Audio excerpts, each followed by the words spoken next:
আরে আর কতক্ষণ অপেক্ষা করব? এই মারিয়া, তোমার কাছে 100 টাকা হবে? ও ভাই, আসসালামু আলাইকুম। 100 টাকা দাও তো।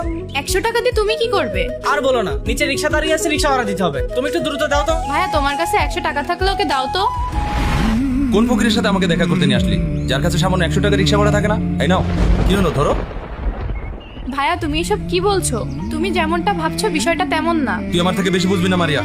যার কাছে সামান্য 100 টাকা রিক্সা ভাড়া থাকে না, আর তার সাথে তুই আমাকে দেখা করতে নিয়ে আসছিস, আবার তুই তাকে বিয়ে করতে চাস? ভাইয়া, তুমি কিন্তু বিষয়টা পুরোটাই ভুল বুঝছো। মারিয়া, দিন দিন তো সাহস কিন্তু অনেক বেড়ে যাচ্ছে। তুই তোর বড় ভাইয়ের সাথে মুখে মুখে তর্ক করছিস। ভাইয়া, আমি তো তোমার সাথে তর্ক করছি না, আমি তো বলতে চাচ্ছি।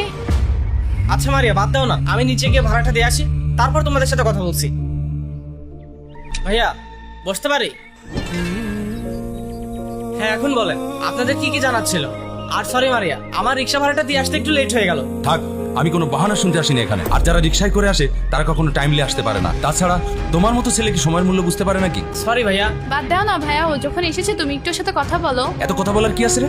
আমি তো ওর সাথে তোকে বিয়ের পারমিশন কখনোই দেবো না। ওর কাছে কি এমন আছে তোকে দেওয়ার মতো? যার কাছে 100 টাকা থাকে না রিক্সা ভাড়া দেওয়ার জন্য, সে আবার তোকে কি দিতে পারবে? আমার কি মনে হয় জানিস, ও ঘর জামাই হয়ে থাকার জন্য ধান্দা করছে। না ভাইয়া, আমি তো ঘর জমায় থাকবো না, আমি তো কাজ করি। তুই যে কি কাজ করিস তা তোর পোশাক দেখে বুঝতে পারছি। আর আমি আমার বোনের জন্য একটা সাকসেসফুল জামাই চাই, যে ওকে সবকিছু দিতে পারবে। বাট আই এম সরি, আমার মনে হয় আমার বোনের একটা জুতো কেনার সামর্থ্য তোর নাই। বড়লোক মেয়ে দেখে পটিয়েছিস তো, যাতে সারা জীবন ঘর জামাই থাকতে পারিস আর পায়ের উপর পা রেখে খেতে চাস। ভাইয়া, মারিয়া আমাকে ভালোবাসে আর আমিও মারিয়াকে অনেক ভালোবাসি। আমরা দুজনকে অনেক ভালোবাসি। আর টাকা পয়সা নিয়ে ও কখনো চিন্তা করে না, এই চিন্তাটা আমিও কখনো করি না। আমাদের বাবা মারা গেছে তাতে কি, আমি ওর বড় ভাই, এখনো বেঁচে আছি। আর তুই একটা ছোট চাকরি করে কি ভেবেছিস? স্যার, এই যে আপনার গাড়ির চাবি, আপনার গাড়ি ঠিক হয়ে গিয়েছে।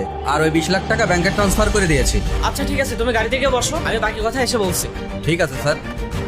আরে তোমার কাছে গাড়ি থাকতে তুমি রিক্সা আসলে কেন? আসলে হয়েছে কি ভাইয়া, আসার পথে আমার গাড়িটা নষ্ট হয়ে যায়, যার কারণে আমি ম্যানেজারকে বললাম যাও তুমি গাড়িটা ঠিক করে আনো। আর আমার এখানে আসতে অনেক দেরি হয়ে যাচ্ছিল, যার কারণে আমি রিক্সা করে চলে আসলাম। আর আপনি আমাকে যে 100 টাকার কথা বললেন না, আসলে আমার কাছে কার্ড ছিল, ক্যাশ ছিল না। আর কার্ড দিয়ে তো আর রিক্সাওয়ালাকে পেমেন্ট করা যায় না, তাই আমি ওকে বললাম 100 টাকা দাও, আমি রিক্সা ভাড়া দিব। আরে তুমি আগে বলবা না?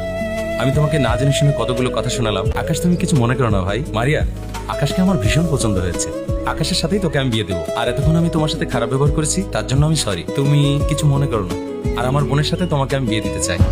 ভাই, আপনি তো আমাকে শুধু অপমান করেননি, আপনি আমাকে জাজ করেছেন শুধুমাত্র ওর থেকে 100 টাকা নেওয়ার জন্য। আপনি আমার কাছে একবার জানতেও চাইলেন না আমি আসলে কি কাজ করি। আর যখনই জানতে পারলেন আমার কাছে দামি গাড়ি আছে, টাকা পয়সা আছে, তখনই আপনার বোনের কাছে বলেন এই ছেলের সাথে আমি তোর বিয়ে দিব। মানুষ কত দ্রুত চেঞ্জ হয়ে যায়, তাই না ভাই? দেখো ভাই আকাশ, ওর গার্জিয়ান হিসেবে একমাত্র আমি আছি, সুতরাং আমাকেই তোর ভবিষ্যৎ নিয়ে ভাবতে হবে, তাই না? বুঝতে পেরেছি ভাইয়া, আপনি কেমন, আপনার চিন্তা ভাবনা কেমন, এইটা জানার কোনো ইচ্ছাই আমার নেই। দেখেন ভাইয়া, আসলে এই দুনিয়াতে আমার কোনো কিছুর অভাব নাই।